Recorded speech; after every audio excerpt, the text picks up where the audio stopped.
அதனாலதான் அம்மா இந்த முடிவை எடுத்திருக்கேன். ஆமாமா, எனக்கு நேரம் சரியில்லைதான்.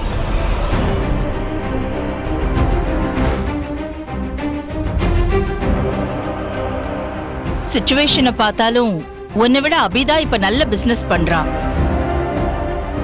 நீ கோடிக்கணக்குல லாஸ் பண்ணிட்டு இருக்க. அதனால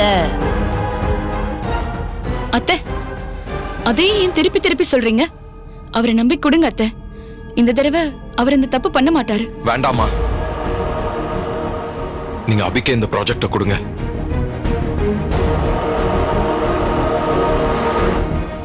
பாத்தீங்களா அர்ஜுன், அவசரப்படாதப்பா. இல்ல, எனக்கு யாரோட ரெக்கமெண்டேஷனும் தேவையில்ல. யாரும் எனக்காக பரிஞ்சு பேசி எனக்கு எந்த ப்ராஜெக்டும் வாங்கி தர வேண்டாம். டேய் அர்ஜுன், நீ தப்பு பண்றப்பா. சத்யா உனக்காக தானே இவ்வளவு தூரம் பறிஞ்சு பேசுறா. அவளையே நீ வெறுக்கிற மாதிரி பேசுற. அவ மேல உனக்கு என்னடா கோவம்? இல்ல, நான் பொதுவா சொல்றேன். இது நான் பண்ண லாஸ் தானே. அதை எப்படி சரி பண்ணணும்னு எனக்கு தெரியும்.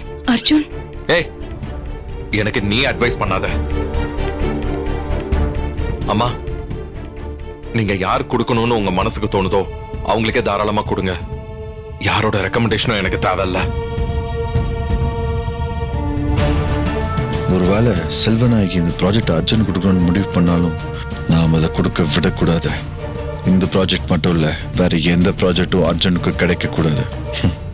அதை பார்த்து சத்யா அவமானத்துல துடிக்கணும். சரிடா, ஓகே. சத்யா இவ்வளவு கேக்குறதுனால, அர்ஜுன் கொஞ்சம் கஷ்டப்படுறதுனால இந்த ப்ராஜெக்ட நான் அர்ஜுனுக்கே கொடுக்கறேன்.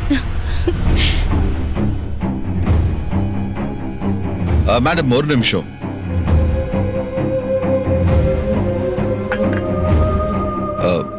இது உங்க குடும்ப விஷயம் தான். ஆனாலும் நான் கொஞ்சம் பேசலாமா? சொல்லு. இந்த ப்ராஜெக்ட அர்ஜுனுக்கு கொடுக்காதீங்க.